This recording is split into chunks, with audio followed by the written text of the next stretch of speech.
If everyone will just bear with us, we're having some technical difficulties, i.e. computer issues.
We are going to proceed.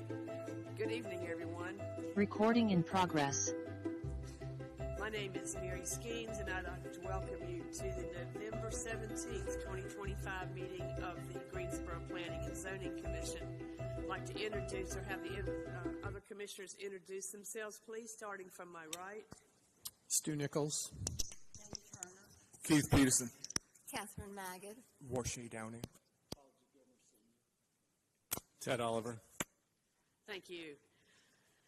Please note that this meeting is being conducted in person and online, and if anyone participating online needs help with Zoom, please email Luke Carter at lucas.carter@greensboro-nc.gov.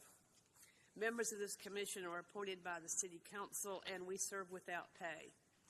The commission reviews all original and or annexation cases and rezoning requests for the City of Greensboro. Each commissioner normally visits each site prior to the meeting. The procedure used for all public hearings is as follows. The planning staff will present background information and make a recommendation. The applicant will then present a short summary on how he or she communicated with the neighborhood and why the request is reasonable. Other persons in favor of the request may speak for a total of 10 minutes, and this time is shared with the applicant. Speakers opposed to the request will share 10 minutes of speaking time. Those in favor of the request will then share 5 minutes of rebuttal time, and those in opposition to the request will then have 5 minutes of rebuttal time. Speakers for non-zoning related items like street closures, area plans, and overlay will be granted 3 minutes of speaking time, and we have two of those tonight. At the end of the speaking time, we'll close the public hearing. Any commission member may ask questions once a presenter has completed their presentation. All commissioners are required to vote unless they have a conflict of interest. In an effort to run the meeting more efficiently, the commission may reorganize the meeting agenda. Cases in which no opposition has been expressed to the planning department or in which no speakers have signed up to speak in opposition and in which commission members do not feel necessitates an in-depth discussion will be moved to the top of the agenda. Staff will provide a shortened presentation for those expedited cases, and the applicant, if desired, will have 2 minutes to address the commission to provide any additional information they want the commission to know. Expedited cases will then follow the procedures previously outlined. When speaking here tonight, please direct all questions and comments to the Planning and Zoning Commission, not to staff. The commission will ask staff to comment on questions. When a case is called that you're interested in, please come to the podium and state your name and address for the record. If you are participating online, please find and use the raise hand function under the reaction button. You'll be called upon to speak in the order in which the hands are raised. All approved and or denied cases receiving 6 or more votes will constitute final action unless an appeal is submitted in writing to the planning department and the appeal fee is paid within 10 days. All cases receiving a majority of favorable votes but less than 6 will be subject to a public hearing by the City Council. All cases involving an annexation are also subject to final approval by the City Council. Participants in the Zoom meeting will be able to view the meeting and speak when they are called upon. The meeting is being recorded and televised on Greensboro Television Network. In addition, the telecast is being closed captioned for the hearing impaired. And now we'll hear from our attorney regarding additional items we need to consider. Thank you, Chair Skeens, and good evening, everyone.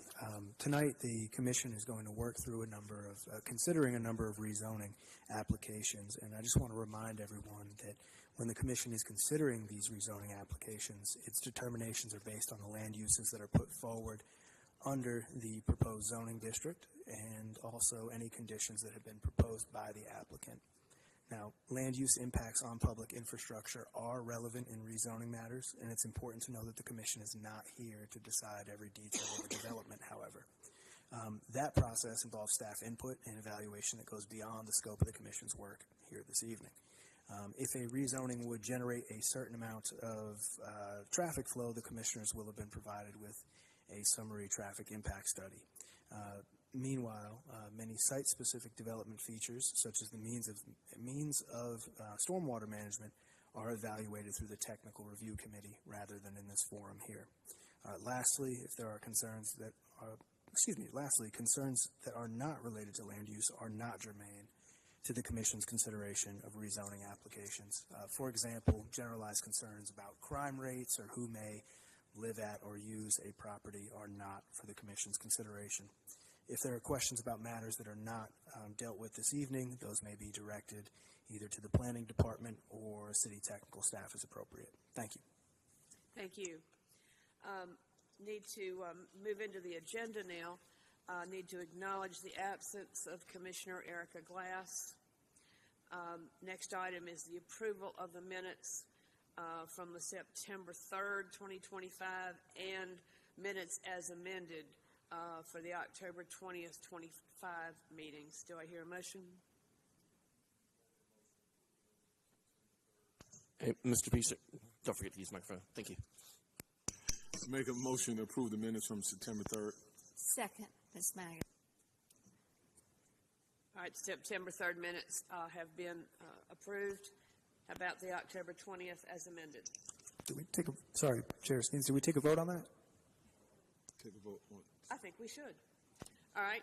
All in favor of approving the September 3rd, 2025 minutes, please raise your hand. Aye. That's unanimous. Now, on the October 20th, 2025 as amended minutes. I'd like to make a motion to approve the as amended minutes from September. October. From October. 20th. Second. Okay.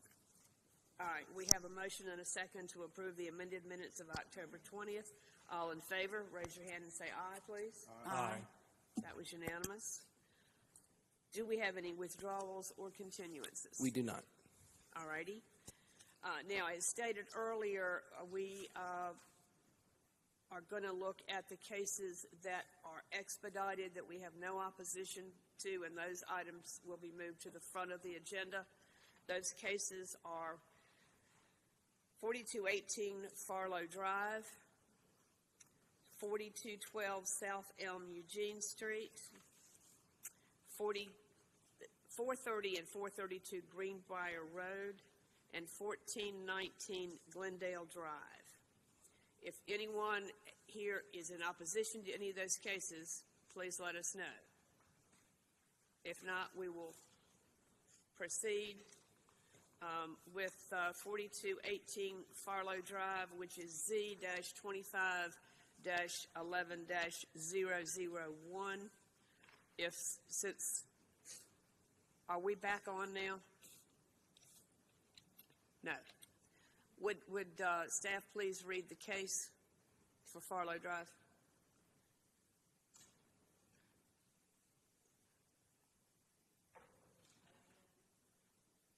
Since we don't have screens, my eyes are not that good. Okay, good. This is item PLP 25-43 and Z2511-001.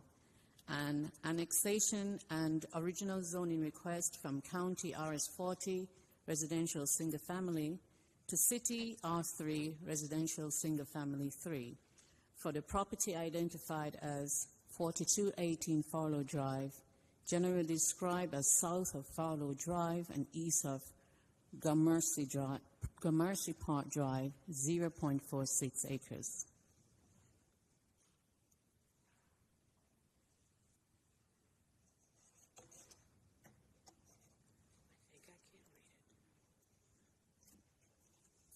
This is a zoning map showing the subject property contains approximately 0.46 acres and is located south of Farlow Drive and east of Gramercy Park Drive.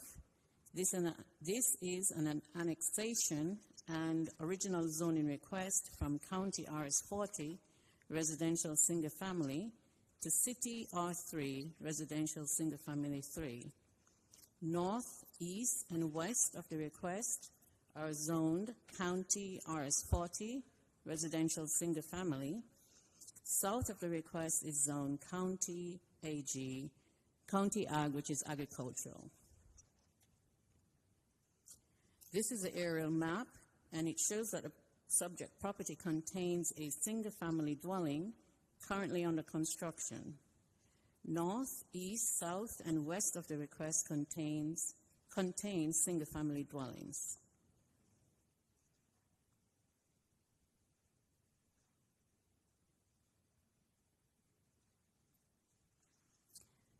And in recommending approval, staff states that the GSO 2040 Comprehensive Plan currently designates the property as urban general on the future built form map and as residential on the future land use map.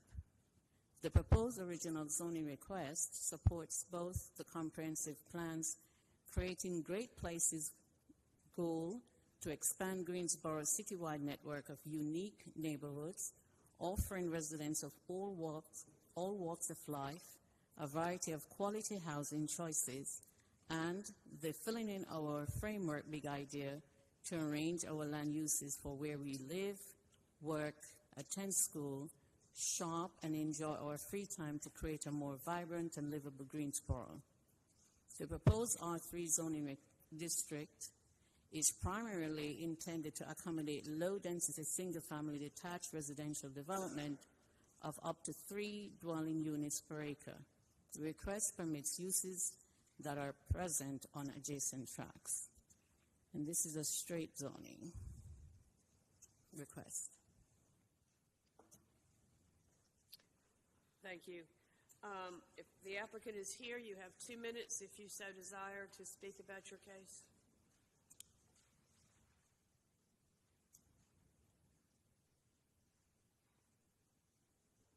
All right, seeing none.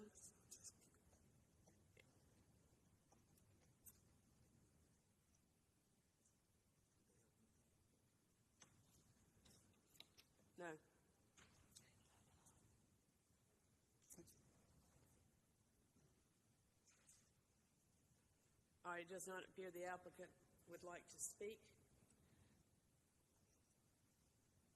And since we have no opposition, we will close the public hearing. This is an annexation as well as a rezoning. Discussion, motion. I'd like to make a motion to annex. Thank you. PLP 25-43. Commissioner Keith Peterson, I second annexation. We have a motion and a second to approve the annexation. All those in favor, raise your hand and signify by saying aye. Aye. That's unanimous. That ends up being 8-0. On the rezoning, Commissioner Keith Peterson, item Z-25-11-001, the Greensboro Planning and Zoning Commission believes that its action to recommend approval of the original zoning request for the property at 4218 Follow Drive from County RS 40 residential single family to City R3 residential single family -3 to be consistent with the adopted GSO 24 comprehensive plan, and considers action taken to be reasonable and in the public's best interest for the following reasons. The request is consistent with the comprehensive plan's future built form map and future land use map. The proposed City R3 zoning district permits uses that fit the contents of the surrounding area and limits negative impacts on adjacent properties. The request is reasonable due to the size, physical condition, and other attributes of the area. It will benefit the property owner and surrounding community, and approval is in the public's best interest. Stu Second. Nichols, I second. okay, we have a motion and a second to approve the rezoning. All those in favor, please signify by saying aye and raise your right hand. Aye. Okay, that also passes 8-0. This constitutes a favorable recommendation since it involves an annexation and is subject to a public hearing at the Tuesday, December 16th, 2025 City Council meeting. The next case will be 4212 South Elm Eugene Street. Thank you, Chair Steens. I'm going to try it. I think I can do this. Item PLP 25-44 and Z-25-11-003, an annexation and original zoning request from County AG Agricultural to City PI Public and Institutional for the property identified as 4212 South Elm Eugene Street and a portion of Ritters Lake Road right-of-way, generally described as west of South Elm Eugene Street, north of Ritters Lake Road, 8.88 acres. Mr. Nelson. Thank you, Chair Steens. This is the zoning map of the property, and the zoning property contains, as you said, about 8.88 acres. It is 9.34 here, as it includes some street right-of-way. This is located west of South Elm Eugene Street and north of Ritters Lake Road. This is an annexation and original zoning request from County Agricultural to City PI. North of the request is zoned City CDCM, Conditional District Commercial Medium. East of the request is zoned County RS 30, Residential Single Family.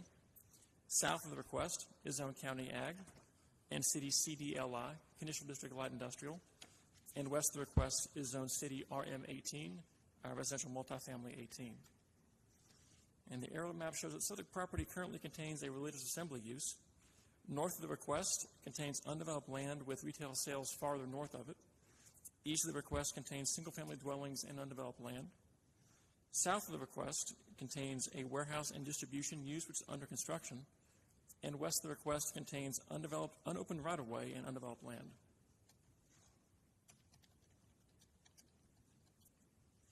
And in recommending approval of the request, staff noted that the GSO 2040 Comprehensive Plan designates this site as urban general on the future built form map and as residential on the future land use map. The proposed original zoning request supports the GSO 2040 Building Community Connections big idea to maintain stable, attractive, and healthy places to live and raise families. And staff noted that the proposed PI Public and Institutional Zoning District would allow land use that are present on the subject property today and are compatible with the area's general character. I'm happy to answer any questions. Any questions of Mr. Nelson? Don't see any. Would the applicant like 2 minutes, please?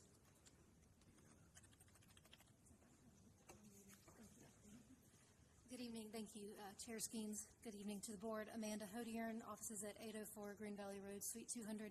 And just very quickly, for the completion of the record, since this does have to go to council, I just wanted to state that I'm here on behalf of the property owners and the applicant petitioners, the South Elm Baptist Church. I've got with me Jackson Jones, youth pastor, and Josh Sizemore, treasurer to the board. And I just wanted to state that this request is fully predicated on getting city utilities. As you heard from the staff report, very vibrant and growing area, and the church just wants to embrace that and come on into the city fold. So thank you. Thank you. It's a minute and a half left. Does anyone else want to speak in favor?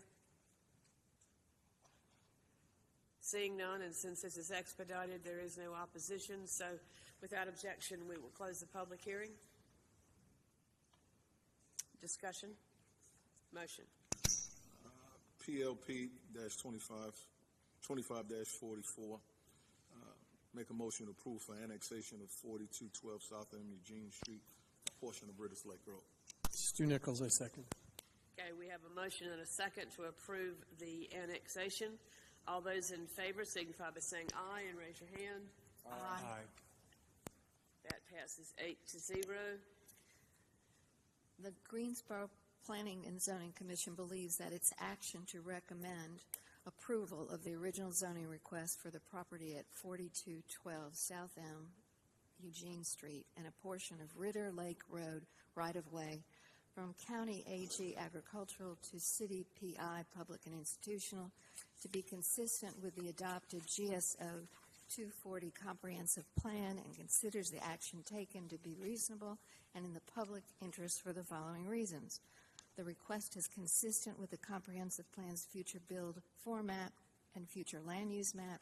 The proposed city PI zoning district permits uses that fits the context of the surrounding area and limits its negative impacts on the adjacent properties. The request is reasonable due to the size, physical conditions, and other attributes of the area. It will benefit the property owner and the surrounding community, and approval is in the public interest. Second, Warshay Downing. We have a motion and a second to approve the rezoning request. All in favor, please signify by saying aye and raise your hand. Aye. That was also an 8-0 unanimous vote. This constitutes a favorable recommendation, is subject to a public hearing at the Tuesday, December 16th, 2025 City Council meeting. Thank you. All right, next case is 430 and 432 Greenbrier Road. This Z-25-11-004 is a rezoning request from CDO Conditional District Office and CDO Conditional District Office to CDCM Conditional District Commercial Medium for the property identified as 430 and 432 Greenbrier Road, generally described as north of Greenbrier Road and east of North Elm Street, 1.70 acres. Mr. Carter. Thank you, Chair Skeens.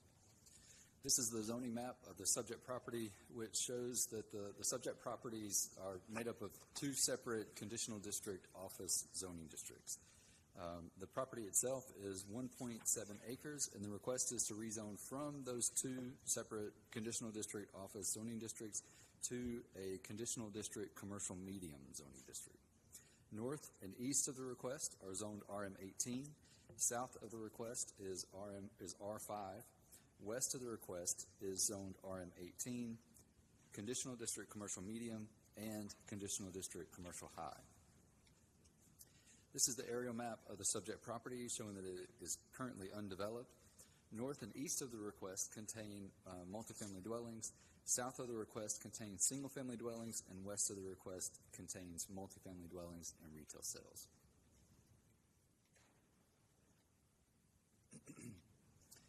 These are the conditions that were proposed by the applicant. And in recommending approval of this request, staff notes that the GSO 2040 Comprehensive Plan's future built form map designates the subject property as urban general and within a community-scaled activity center, a neighborhood and community-scale activity center. The comprehensive plan's future land use map designates the majority of the property as residential and a small sliver in the northwest corner as commercial. The proposed rezoning request supports the GSO 2040 comprehensive plan's filling in our framework goal for every neighborhood to have convenient access to first-rate schools, services, shopping, parks, and community facilities, and the becoming car optional strategy to encourage new development that is compatible with the intended use of the adjacent roadway. The proposed CDCM zoning district as condition would limit uses to all uses permitted within the CM zoning district except eating and drinking establishments with drive-through facilities. The proposed uses are compatible with the general character of the area and its continued development trends. The change in zoning for this property is appropriate given its proximity to the major thoroughfare. And with that, I can answer any questions that you have. Any questions of Mr. Carter? Thank you. Thank you. Would the applicant like 2 minutes? Good evening to the Commission. Britton Lewis, Carlos Roth, PA. Address is 235 North Edgeworth Street. Very little to add to the presentation. Just wanted to say good evening. The plan here is to rezone in connection with basically the development of the food line across the street. Office was hot in 2000 when they rezoned this initially. It's not so much in 2025. So just keeping up with current trends here on behalf of GBL. Thank you for your time. Thank you, Mr. Lewis. Anyone else wish to speak? A minute and a half.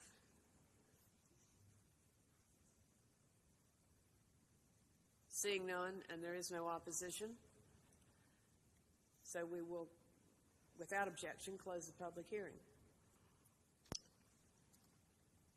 Motions? Yes, Madam Chair, I'd like to make a motion for agenda item Z25-11004. The Greensboro Planning and Zoning Commission believes that its action to recommend approval of the rezoning request for the property at 430 and 432 Greenbrier Road from CDO Conditional District Office and CDO Conditional District Office to CDCM Conditional District Commercial Medium to be consistent with the adopted GSO 2040 Comprehensive Plan, and considers the action taken to be reasonable and in the public interest for the following reasons. Number one, the request is consistent with the Comprehensive Plan's future built form map and future land use map. Number two, the proposed CDCM zoning district as condition permits uses that fit the context of the surrounding area and limits negative impact on adjacent properties. And number three, the request is reasonable due to the size, physical conditions, and other attributes of the area. It would benefit the property owner and surrounding community, and approval is in the public interest. Commissioner Gill, seconds. Okay, we have a motion and a second to approve this 430 and 432 Greenbrier Road. All in favor, please say aye and raise your hand, please. Aye. That's a unanimous 8-0 vote. This approval constitutes a final action unless an appeal is submitted in writing to the Planning Department and the appeal fee is paid within 10 days. Next case, 1419 Glendale Drive.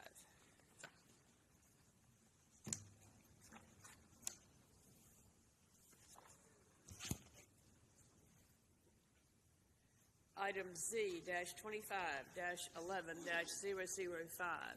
It's a rezoning request from R3 Residential Single Family 3 to CDLI Conditional District Light Industrial for the property identified as 1419 Glendale Drive, generally described as south of Glendale Drive and east of South Holden Road, 2.53 acres. We were in receipt of some amended conditions. We will address them at this point. Ms. Harrison? Thank you, Chair Skeens. This is the zoning map. I will start at the zoning map and then we'll get to the conditions. This is the zoning map showing the subject property is approximately 2.53 acres and located south of Glendale Drive and east of South Holden Road. This is a rezoning request from R3, Residential Single Family 3, to CDLI Conditional District, Light Industrial. North of the request is Zone R3, Single Family 3, and LI Light Industrial. East and south of the request are zoned R3, Residential Single Family 3. West of the request is zoned LI, Light Industrial. This is the aerial map, and it shows the property currently contains a mobile home, a mobile office, and outdoor storage.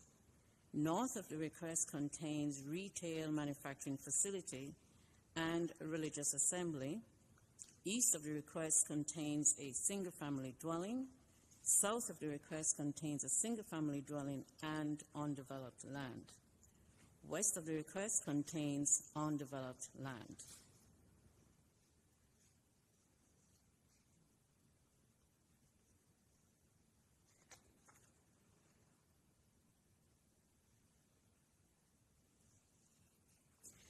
Now, the applicant has proposed 4 conditions, and he has added amended or revised condition 1 and added condition 4, also revised condition 2. And I will read as follows. Condition 1, permitted uses shall be limited to contractor's office, warehousing and storage, and outdoor storage.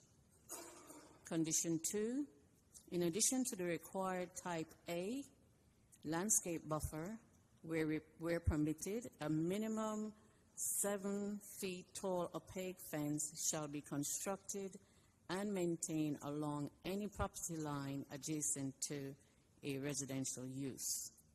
And condition 4, a maximum building area shall be limited to 2,000 square feet. And you would need to vote on these, accept these changes. We need to accept these amended conditions. Do I hear a motion? So I make a motion to accept the additional 4th condition for Z 25-11-005 at 1419 Glendale Drive. Second. Okay, we have a motion and a second to accept the amended conditions. All in favor, please raise your hand and signify by saying aye. Aye. That constitutes. Chair Skeens, if I may, I apologize. I may have misheard Commissioner Magid's motion, but I believe I heard her just say accepting the 4th condition when there are those amendments earlier to the conditions as well. I just want to make sure the full scope of... sorry, the full. She said all 4. Oh, I apologize. Okay. I misheard. Sorry. I did hear that. Okay. All right, so we have just taken a vote to accept all 4 of those conditions with 1 and 2 having been amended and or added. And we've approved that. So we can move on to, let's see, where are we? You have Staff finished? recommendation. Okay. And in recommending approval, staff states that the GSO 2040 Comprehensive Plan's future built form map designates the subject property as planned industrial and as industrial on the future land use map. The proposed request supports the growing economic competitiveness big idea to build a prosperous, resilient economy that creates equitable opportunities to succeed, and the comprehensive plans filling in our framework big idea to arrange land uses for where we live, work, attend school, shop, and enjoy our free time to create a more vibrant and livable Greensboro. The proposed CDLI zoning district, as conditioned, limits uses, adds building height restrictions, building area restrictions, and includes enhanced visual screening to provide appropriate transitions between the proposed use and the existing residential uses to the east and south. And I can answer any question that you may have. Any questions of Ms. Harrison? All righty. Thank you. Would the applicant like 2 minutes to discuss their case?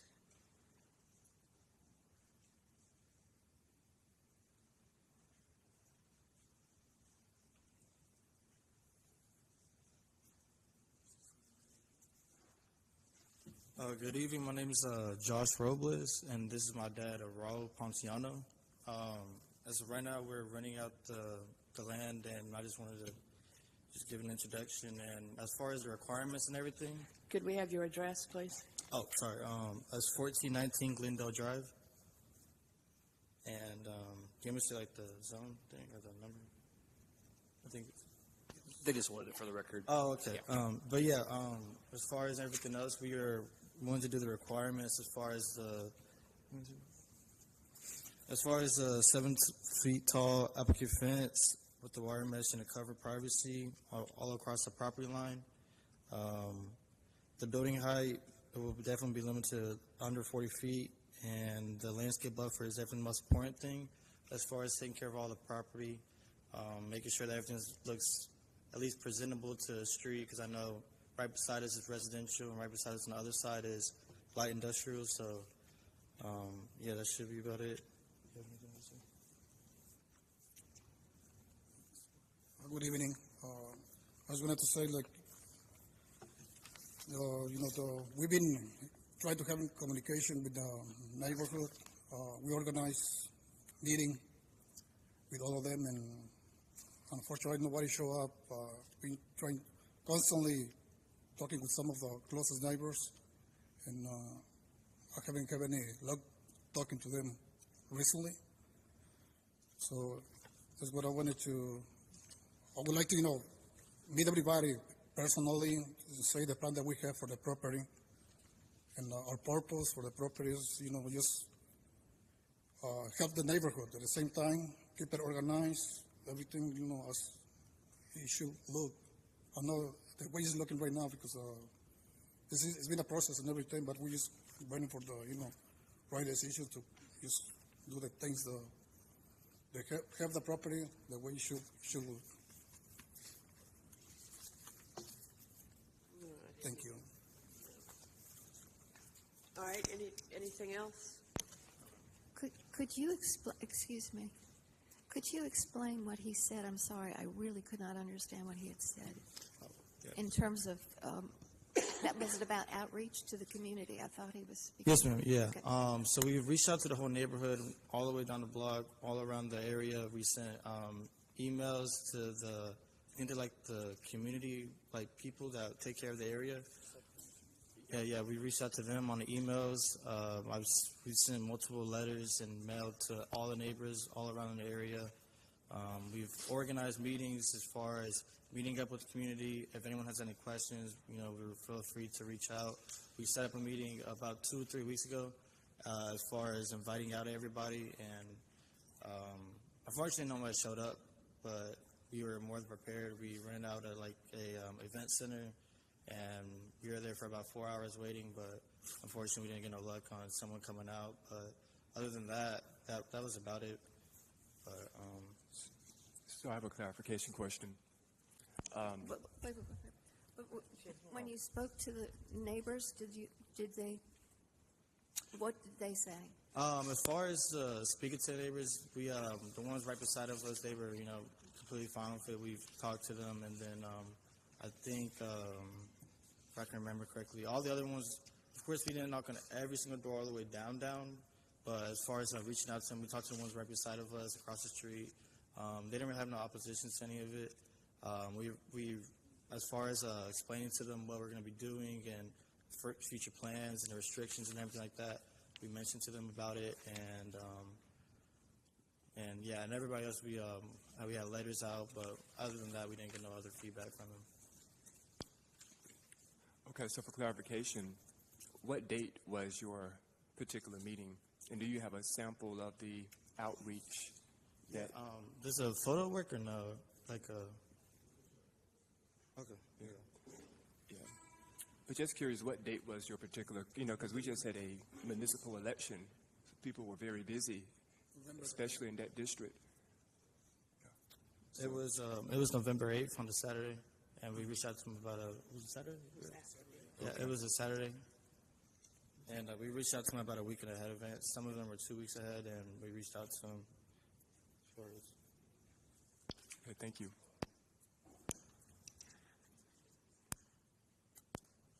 So you gave your address as the property. Do you live there?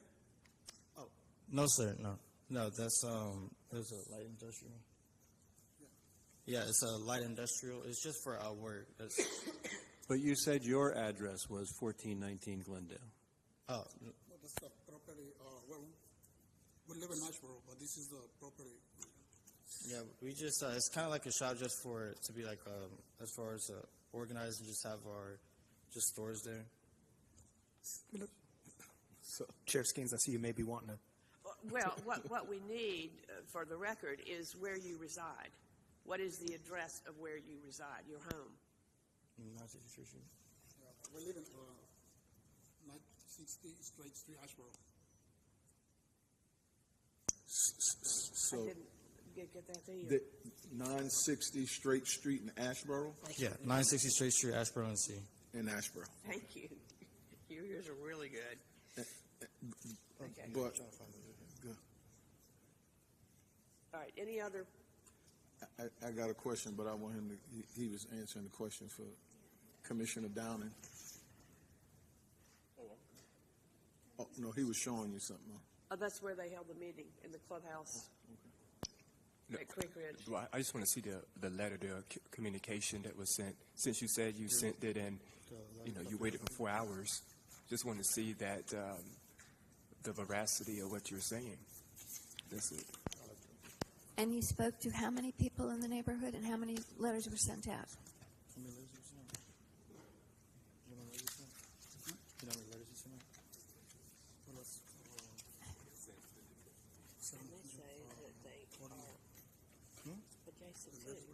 How many letters did you send? It was about approximately 50. And emails, yeah. 50, and how many people did you personally speak to in the neighborhood? You said you walked the neighborhood. Excuse me. I had a chance to talk to the main neighbor beside me. Mm-hmm. And then personally, I talked to 3 people. You know, and, 3 different households. yeah, the one closer to the property. Oh, okay. May I ask you a question? So your residence is in Ashboro. And this property right now looks like it's already zoned for light industrial. It's R3. I mean, Right. it looks like the Yeah. picture. Oh, Look. yeah. I'm sorry. Yeah. Oh, it looks like it's You're all- saying the use on the property that- is an Yeah. industrial use. Right, that is Right. the reason for the rezoning request is Right. because the use would not be allowed with the existing zoning, correct? But it looks like, because I remember this from May of this year, there's no difference in the property use. So was you using this property now as an office for the landscaping business? We just live in the trailers there, our equipment, but we don't have any office there or anything right now. So you was, The last time you came to us, it's our understanding that it looked had a lot of trucks and vehicles on it. Yeah, that's our work trucks. Okay. And what we're saying now is it looks exactly the same. When you came to us the last time, we said that it was an R3 and you weren't in compliance at that point, correct, Mr.? Yes, so Kirkland? And so we asked you let me see if I to can help the clean commission that get up. where we are. All right, so yes, the city did receive complaints originally about a use that was not allowed at this property. We've investigated it. We did determine that they have effectively a contractor use with outdoor storage, and that is an industrial use on there. They did come before the commission a few months ago with just a straight zoning request. Let me also remind the commission, we're talking about use of property, not necessarily the owner, tenant, et cetera, on there with that. The current request has come back. Part of the issue, I think, of concern was just the broad variety of things you could do based on just a straight request. They've now come back before the commission with a conditional request that includes height restrictions, vegetative buffers, some use restrictions. So it's a substantially different request from the previous one that you considered. The use that they are wanting to do is still the contractor use, which would be allowed with this request, but the request itself is definitely different than what the commission looked at a couple months ago. but what the properties being used for, continue to being used for now is for contracting and construction, landscaping? Is that, see? Yeah, landscape. See, that's what I'm talking about. Right, so if the rezoning is approved, that would resolve the use violation. There's still some other things like screening we would have to deal with from the city ordinance standpoint, but the use issue would be resolved if the rezoning is approved. See, my only issue is, we go out and look at these properties and you bring an application before us, we want to see the property as its original zoning, not operating what you want it to be, then with the hopes and aspirations we approve it. You get what I'm saying? Well, I think that's a great discussion item. Let's see if we have any more questions for the applicant. So I have another question. Did you speak with John and Carolyn Nance? They are the neighbors. They live at 1413 Glendale Drive. Yeah. Excuse me. I have met John. I spoke to him twice, already.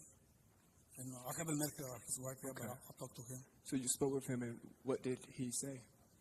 I spoke to him last month. I tried to, reach him last week, but I didn't get any, knock the door, and he didn't come out, or they were not there. Okay. Because we have an email stating his opinion about the property, and he does not support it. So just wanted to see if you had conversation with John and Carolyn Nance. That's what I was, trying to talk to him like personally, because to see it. I know the concerns that they have, how the property was looking, and this time is what I wanted to, Would you move the microphone closer to you? Really, I can't understand anything you're saying. Okay, I'm sorry, man. Yeah, so the last time that I talked to John, I spoke to him twice, about the purpose that we have for the property.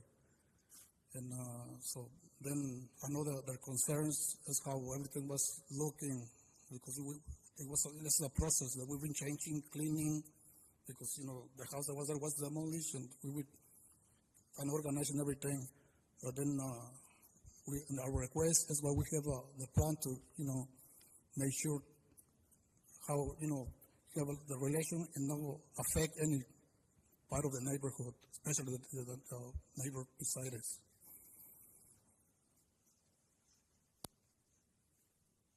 Any other questions? Thank you. Of the applicant? Okay, thank you very much. Thank you. Is there anyone else who wishes to speak in favor of this particular application? Just one more question for the applicant. Nobody's living in the trailer that you have on there? No one's living in there? No. Okay. Any other questions? All right, I don't see anyone else to speak in favor. This was expedited, so without objection, we will close the public hearing and open for discussion.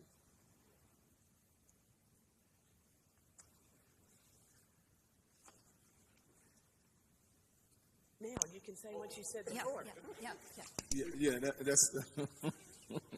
That's my only issue. I remember this item coming before us in May, and oftentimes we see, applicants wanting to do a rezoning, but they operate in the land use as if they already have the rezoning. So we look at this, and that's why I asked, is this light industrial or is it residential? And so it's like they're putting the cart before the horse, And that's what led back in May to some complaints that came to planning.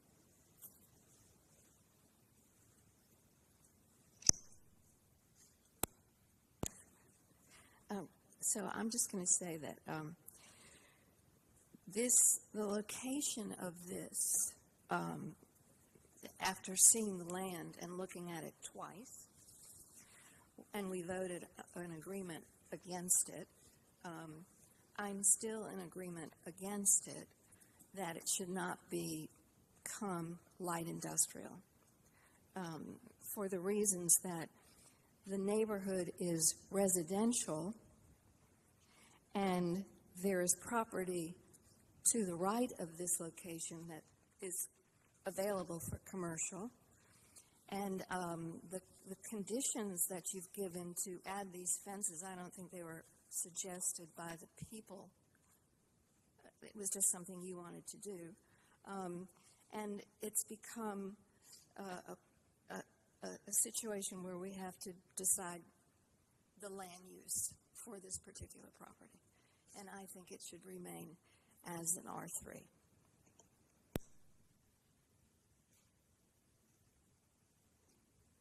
Any other comments? Yes, Madam Chair. I don't think I can support this at that time. At this time, I think there's industrial, commercial on the corner. I think this is kind of be intruding in the neighborhood a little bit too much, so I cannot support it at this time.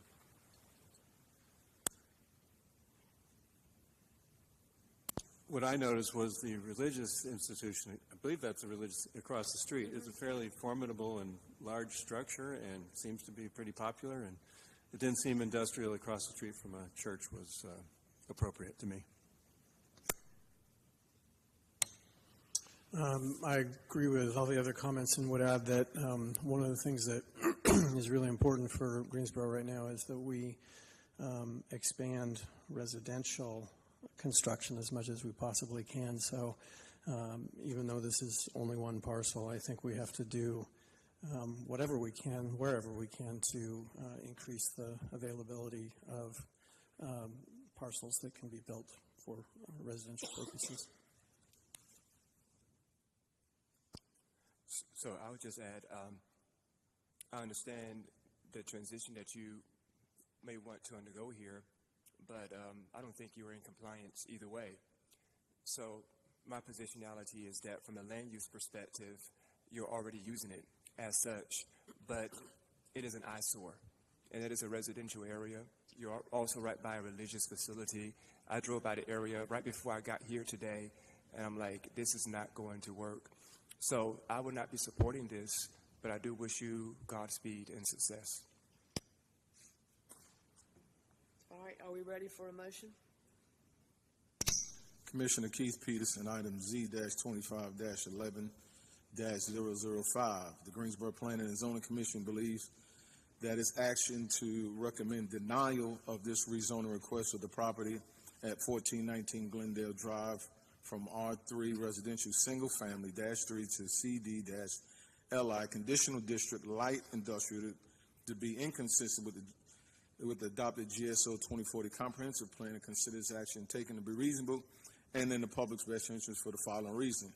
The request is inconsistent with the Comprehensive Plan, Future Built Form Map, and Future Land Use Map. The proposed CD-LI zoning district, even as conditioned, does not limit negative impacts on adjacent properties, nor does it permit uses that fit the context of the surrounding area. The request is not reasonable due to the size, physical condition, and other attributes of the area. It will be a detriment to the neighbors and surrounding community, and denial is in the public's interest. Commissioner Gilman seconds. Okay, we have a motion and a second to deny this case. All in favor of the denial, please signify by saying aye and raising your hand. Aye. That is a unanimous 8-0 denial. This denial constitutes final action unless an appeal is submitted in writing to the Planning Department, and the appeal fee is paid within 10 days. All zoning appeals will be subject to a public hearing at the Tuesday, December 16th, 2025 City Council meeting. We now will go back to the beginning of our agenda to hear the non-expedited case. Yes. Z-25-11-002, a rezoning request from R3 Residential Single Family 3 to R7 Residential Single Family 7 for the property identified as 4113 Elmira Drive, generally described as south of Elmira Drive and west of Osborne Road, 0.46 acres. Mr. Nelson. Thank you, Chair Skeens.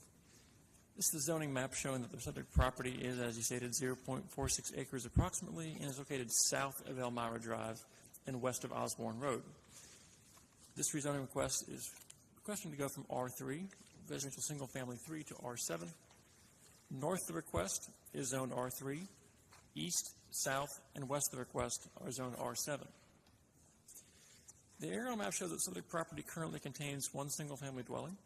North, east, south, and west of the request contain single-family dwellings. This image shows the subject property as seen from Elmira Drive. This image shows an example of the single-family dwellings located north of the request on Elmira Drive, zone R3. This image shows a single-family dwelling located east of the request on Elmira Drive, zone R7. This image shows an example of the single-family dwellings located south of request on Tristan Drive, zone R7. And this image shows a single-family dwelling located west of the request on Elmira Drive, zone R7. This view is facing west on Elmira Drive, subject property is on the left. And this view is facing east on Elmira Drive, subject property is on the right. And in recommending approval of the request, staff noted that the GSO 2040 comprehensive plan designates this site as urban general in the future built form map and residential in the future land use map. The proposed rezoning request supports the GSO 2040 comprehensive plan's Creating Great Places goal to expand Greensboro's citywide network of unique neighborhoods, offering residents of all walks of life a variety of quality housing choices. And staff note that the proposed R7 residential single-family 7 zoning district would allow land uses that are compatible with the area's general character. The proposed density is appropriate as it mirrors that of adjacent parcels. And I'm happy to answer any questions. Any questions?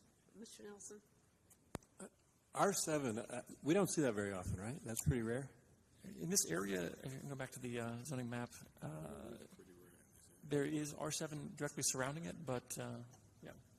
It is the most intense single-family residential district we have. I think it's the best way to consider that. Okay. Yeah.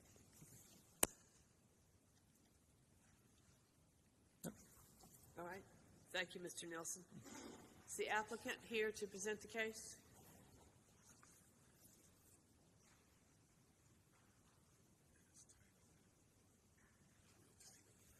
Good evening. Good evening, everyone. My name is Param Patel. I reside at 3202 Old Sedgefield Way, Greensboro, North Carolina. The main reason to switch from R3 to R7 is to cut the land in half and build another single-family dwelling beside of it. Currently, we have a tenant inside of 4113 Elmira Drive, so I just want to continue building the neighborhood and try to get more and more housing in that area. Thank you. Any questions of Mr. Patel? Yes. Wait. We have one person online to speak in opposition. Ms. We're Thomas, not there yet. if you can hold on till opposition is called, you'll be able to speak. Yeah. Does the commission have any questions of Mr. Patel? Yes, Mr. Patel, and I just want to confirm that you said that you would be building a second house. Yes, ma'am. And do you have plans for others? Just one other house, ma'am, on that piece of land. We're going to split the land in half and then build on the left side of the current house. Okay, thank you. Yes, ma'am. Is there anyone else here who wishes to speak in favor of this case? Excuse me. We have one question, Mr. Patel. Wouldn't R5 accomplish the same thing? The reason with RS7, the size of the lot, the front of the lot needs to be a certain size, and that was only, we can only accomplish that with R7, sir. Any other questions? When you say the front of the lot, you mean the setback requirement? With, I believe it's, you have to split the lot, it has to be 50 feet in the front of each lot for R7, and for R3, I believe it's 75, if I'm correct. Yeah, 75 feet, which it's short about 3 or 4 feet. Yes, sir. All righty. I think we're finished with questions. Awesome. Thank you. Have a good evening. Thank you. Anybody else here who wishes to speak in favor of this request? If not, we'll now move to opposition. I understand we have a Gail Thomas who wishes to speak in opposition. Well, this says Gail, that says Gladys. So Good evening to the board and to Eric Glass in absence. I am Gladys Thomas, an owner of one property on Elmira Drive. I have a question to Mr. Patel.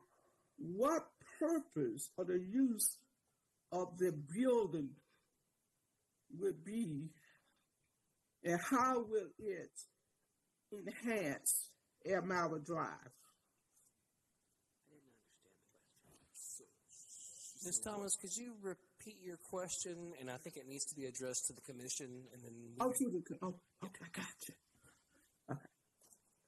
The question is, what is the purpose of the building on Elmira Drive, and how would it enhance Elmira Drive? I can speak to the use question, I guess, if that's helpful. Yeah. Yeah, so Ms. Thomas, so the zoning request is a single-family zoning district. It's going from one single-family district to a different single-family district, but the uses of the building could only be as a single-family residence. And Ms. Thomas, what we have here is a piece of property that somehow or another is zoned R3, totally surrounded by R7.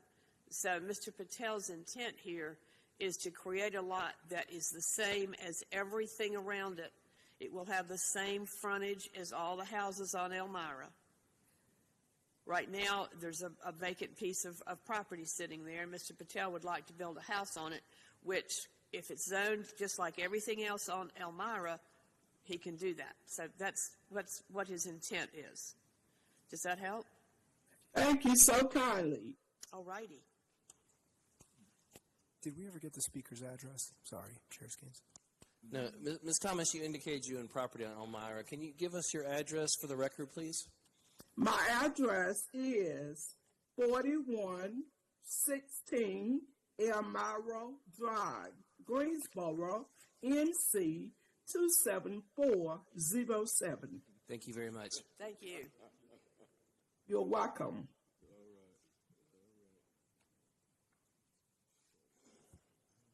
Is there anyone else who wishes to speak in opposition?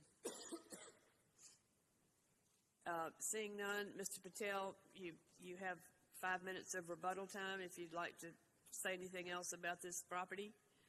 He is shaking his head. I'm assuming that means no. Is Ms. Thomas still online? Would she have anything else to say? I do not. Thank you. All righty. Thank you. You're welcome. Seeing no more comments, we will close the public hearing. Without any objections, we'll close the public hearing.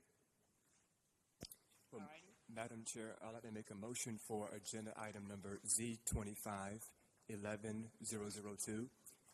Yes, the Greensboro Planning and Zoning Commission believes that its action to recommend approval of the rezoning request for the property at 4113 Elmira Drive from R3 Residential Single Family 3 to R7 Residential Single Family 7 to be consistent with the adopted GSO 2040 Comprehensive Plan, and considers the action taken to be reasonable and in the public interest for the following reasons. Number one, the request is consistent with the comprehensive plan's future built form map and future land use map.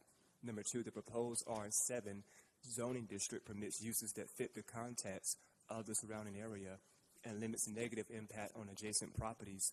And number three, the request is reasonable due to the size, physical conditions, and other attributes of the area. It will benefit the property owner and surrounding community, and approval is in the public interest. Okay, we have a motion and a second to approve 4113 Elmira Drive. All those in favor, please signify by saying aye and raise your hand. Aye. That constitutes a unanimous 8-0 approval. This approval constitutes final action unless an appeal is submitted in writing to the Planning Department and the appeal fee is paid within 10 days. Next item on our agenda is going to be the street name change. Mr. Andrews. There we are. Good evening, Madam Chair and members of the Commission. Chris Andrews. I'm in the Land Development Division with the Planning Department. I don't get to speak before you all the time, but it is nice to be here. We have before you tonight, this first item, E1, is an application from UNC Greensboro, to rename Administration Drive to Women's College Way. And this drive is completely within UNCG's campus. Let's go. A second here to go back to the other presentation. Awesome. Just a quick summary of the request. UNCG made this request in its celebration of the legacy of its women's college era and the pioneering alumni who shaped UNCG's early years, and has made this request to rename that Administration Drive as Women's College Way. They gave some reasons for the application and the name change. So this is a summary of that request. Again, they wanted to honor their early roots and graduates, highlight their history and the future, highlight some of the current students or past students who helped pave the way for current students. Here's a illustration of where Administration Drive is off of Spring Garden Street, and it connects to College Avenue and Spring Garden Street. So there are a few addresses that are, a few buildings that are addressed to Administration Drive, but again, these are all university buildings. No other property owners are affected. Just some aerial imagery to give you an orientation of where this is at on campus. When making a recommendation regarding a street name change, staff is required to consider 4 findings that are in the city's street name and address assignment standard policy. And so these are the 4 standards that need to be found. I would be happy to highlight them if you want me to read them, but I think in short, staff recommends the approval of the renaming, and would welcome your consideration and recommendation for approval as well. I will note that there is no need for a statement of consistency or reasonableness with this, only a recommendation for City Council, which would consider this item at their December 16th meeting. Are there any questions of staff with this item?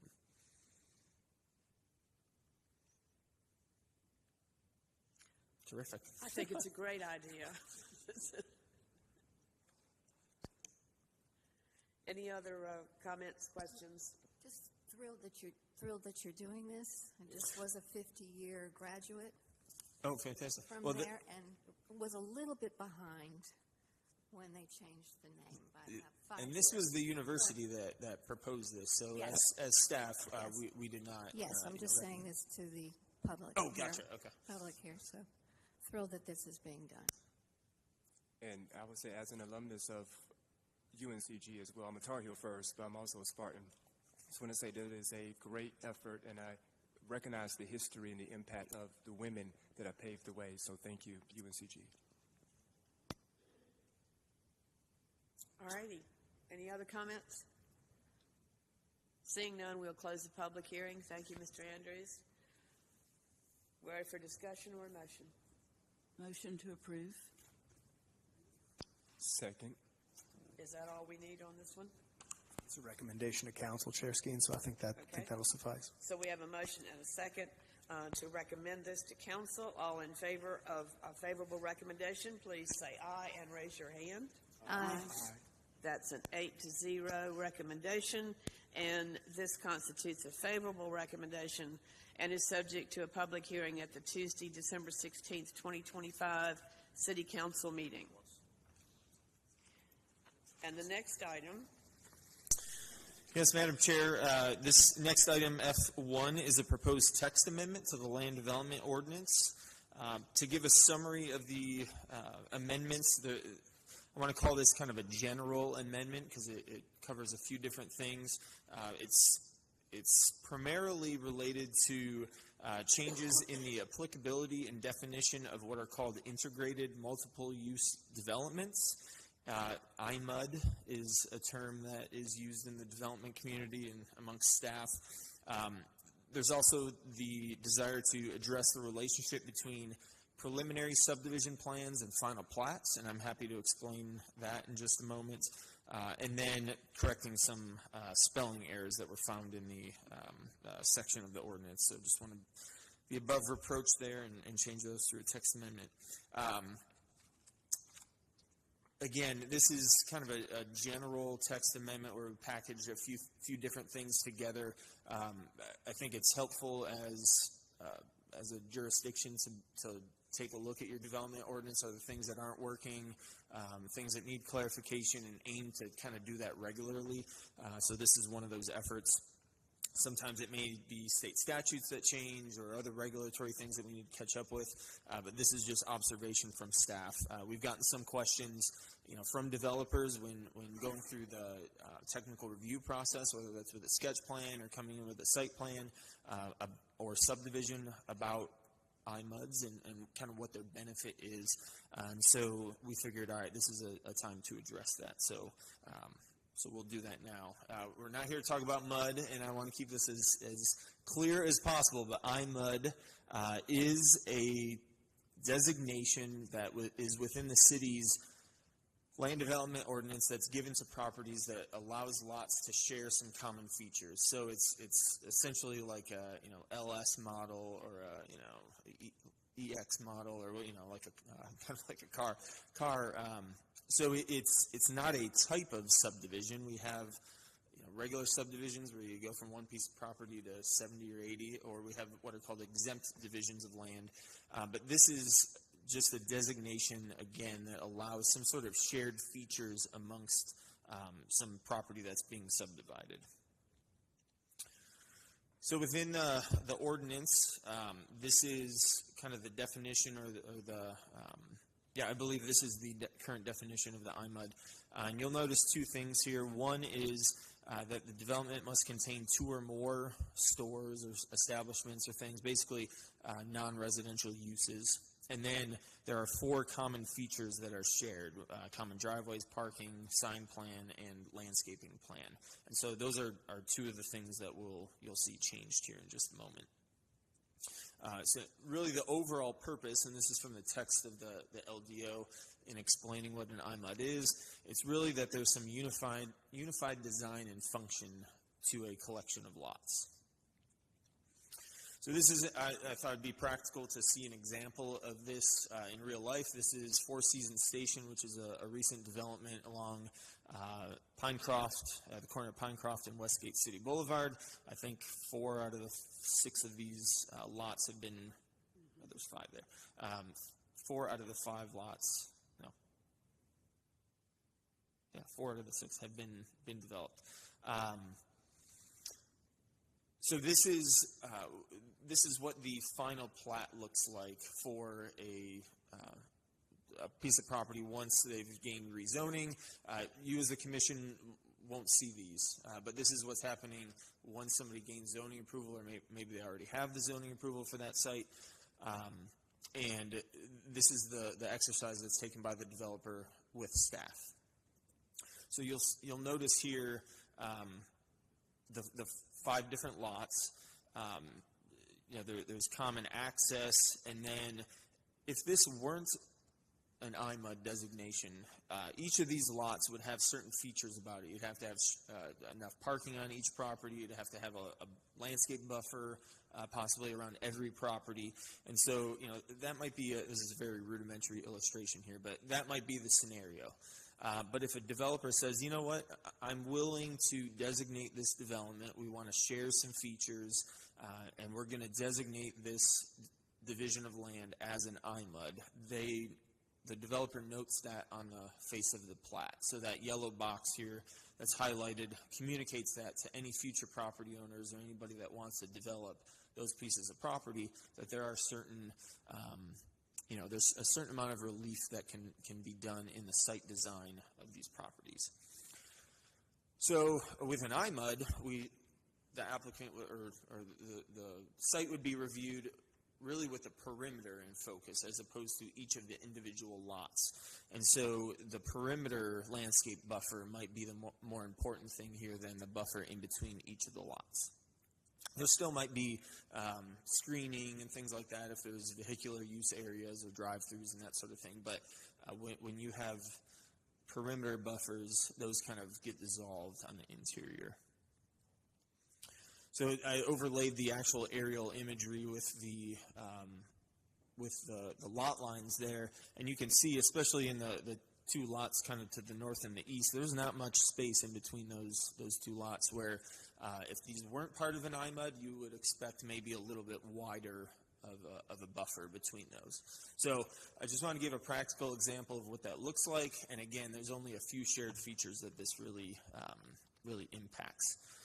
So in the actual text of the amendments, there's a few things to highlight. The LDO currently has in there that you can designate an IMUD through a subdivision. Subdivision is a specific definition through state statute, so we wanted to make sure that it was clear that you could still divide land even if it's not a subdivision, and so we added that. And then probably the most substantive change is that instead of having two or more non-residential establishments, maybe a bunch of industrial uses or commercial uses, we wanted to add in there that you could have one non-residential establishment or one or more, and then one or more multifamily developments. So I think of this relationship between an apartment complex and maybe a grocery store or rec center or something like that, where there would be a natural relationship between those uses. So we wanted to kind of expand the applicability and include those. And then the last two things here are including some common features or adding some common features to the definition and applicability for common stormwater management as well as common outdoor lighting. And in the application of this through plan review, those two things are already happening. So you have a common stormwater detention facility amongst that subdivision. It's really hard to contain water in the middle of a parking lot, or same with lighting. You may have a parking lot with a lot line down the middle. It's really hard to bring the lighting down to 1 foot candle at the property line. So again, for these 6 features, you kind of dissolve those interior lot lines and really look at the perimeter of the site. This is just the reflection of what the definition would look like. And then the last item is this relationship between preliminary subdivision plats or preliminary plans and final plats. During the development process, again, I'll use the same location, Four Seasons Station. The applicant comes in maybe after they get zoning and they submit a preliminary subdivision, and that's the city's kind of first look at how a piece of property is expected to be divided. Maybe there's dedication of right-of-way that's going to be expected. Maybe there's stormwater ponds, some environmental features. Those things are kind of the city's first look at how a piece of property is going to be developed if there's a subdivision required. And so in this case, we can pay particular attention to, it's going to be the lower left-hand corner, but this is how the applicant originally said they were going to divide the property, and then it's less noticeable here, but when you go to this view, you can see the red line was where they originally intended to divide the property. After a little bit of design work, they came in and said, all right, when we get to final plat, we actually have to divide it where that green line is. So those two lots, that shared line, just kind of had a little bit of it changed a little bit. And so we see examples of this, especially when further design work or further, maybe environmental work is done in a large subdivision. You've got to deflect the road a couple degrees, or maybe you've got to shift a lot line and that sort of thing. So we wanted to provide that language in here that a final plat will substantially conform to a preliminary subdivision plan as opposed to being an exact carbon copy of that preliminary subdivision. So if there were big changes, substantial changes, the technical review committee is reviewing that, and we have some avenues of, maybe we've got to go ask the applicant to do a revision to that preliminary plan. But in most cases, it's small things, that just shifting of lot lines, deflection of road angles, that sort of thing. We're not talking about increasing the number of lots or different uses and things like that. So just wanted to provide that clarification. So in summary, it's the expansion and further definition of the IMUD, as well as the relationship for preliminary subdivisions, and then the last thing is the changing of some spelling errors in one section of the LDO. So with that, I'm happy to answer any questions of the commission. I will note, let me get my notes here. I will note that we did, this amendment is sent to the city's technical review committee for review, so our allied staff, allied reviewers, development reviewers have seen this, as well as sent it to Trebeck for their membership review. We didn't receive any comments that necessitated any sort of responses from us. So with that, staff requests that the Planning and Zoning Commission recommend approval of the item to City Council. The public hearing before City Council has tentatively been scheduled for December 16th, and if there's any questions, I'm happy to answer them. And then staff, we've included a consistency and reasonableness statement for your consideration as well. Okay, I just have two questions. In the final section, the 30-9, 4.9, where you talk about the UMU and the AOs, is that AO the airport overlay that you're referring to, or is that the auto? I believe that's auto-oriented, and nothing is changing about the districts or anything like that. This is simply I just the. want an answer. Is the auto-oriented district as well as the airport overlay? No, ma'am. It's the auto. Auto-oriented, It's the auto yeah. one. Okay, super. That was question number one. So was this kicked off from all of the new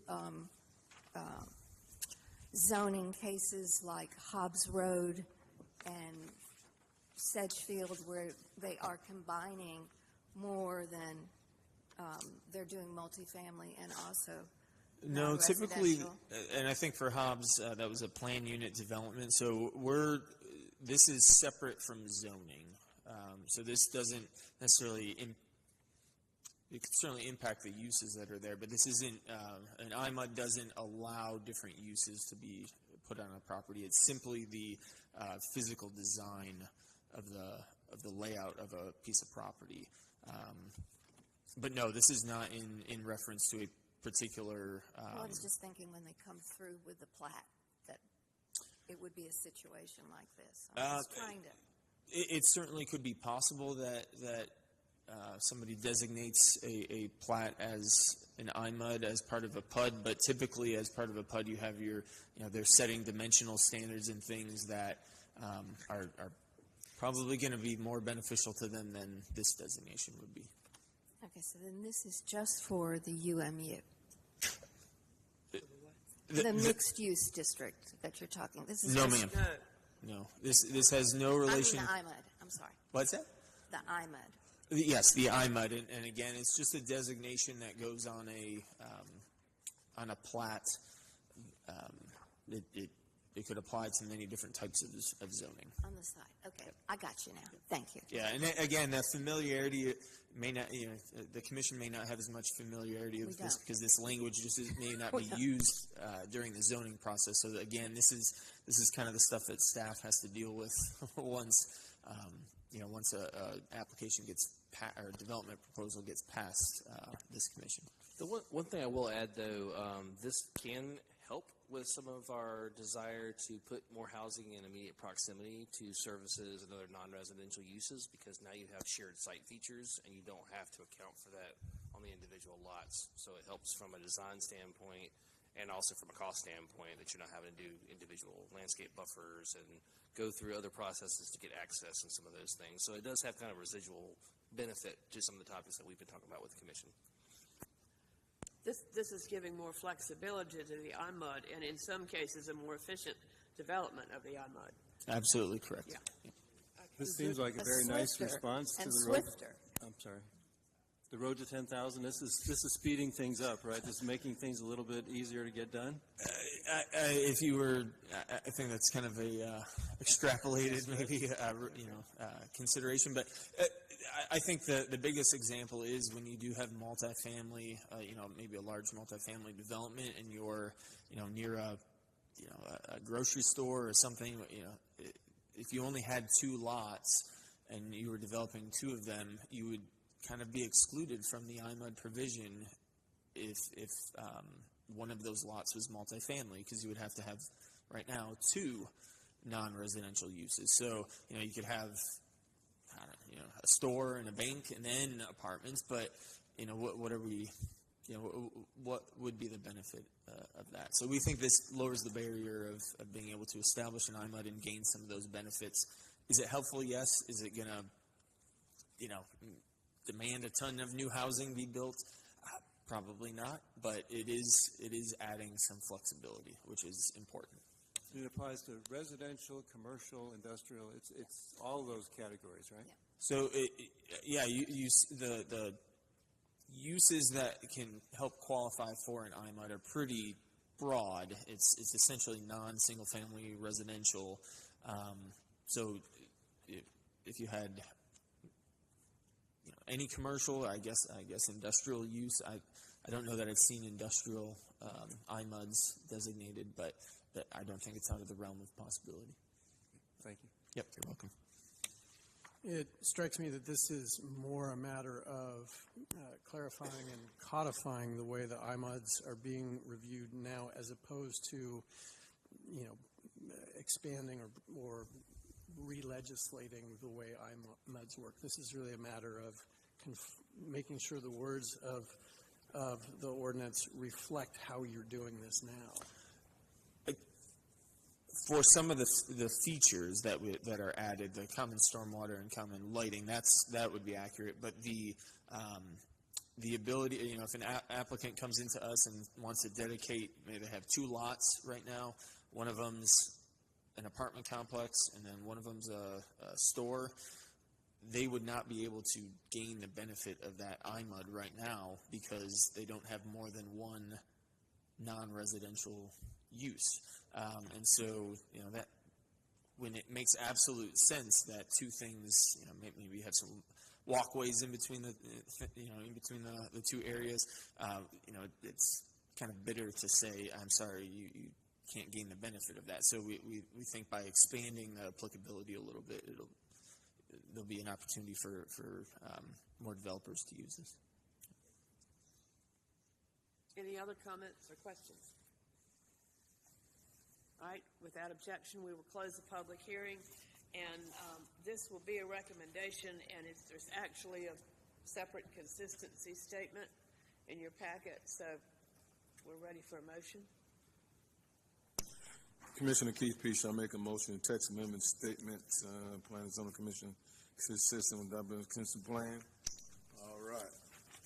The Greensboro Planning and Zoning Commission believes that its actions recommend approval of the text amendment request for the fall 2025 general amendments to be consistent with the adopted GSO 2040 comprehensive plan, and considers that the action taken to be reasonable and in the public interest for the following reasons.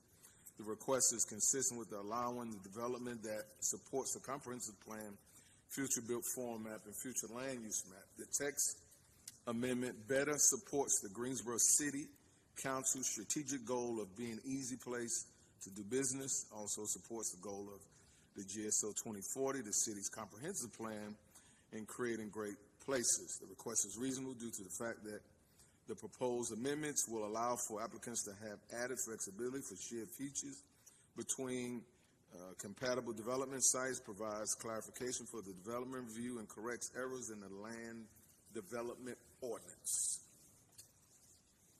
Second, Ms. Maggot. All right, we have a motion and a second to recommend approval of this text amendment.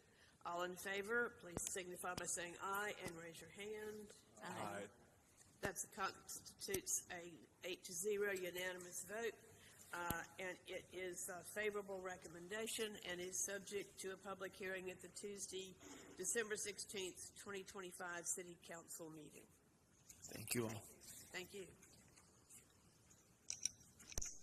All righty, that completes our agenda for this evening. Any items from the planning department? We do not have anything to share with the commission this evening. All right. Word of warning, next month is a little full. We have 12 rezoning, original zoning, annexation items. We've got one text amendment and a type 3 modification next month. So Type 3 modification. Those things you love. Okay. So we'll have dinner. But it doesn't involve water this time. Yeah, that's good.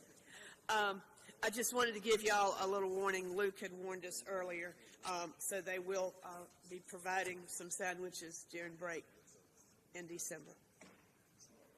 Any other business, or any business from the commission? Anything anybody wants to bring up? Wish everyone a happy Thanksgiving. Safe Thanksgiving. Thank you. All righty, no other business or comments. Meeting is adjourned.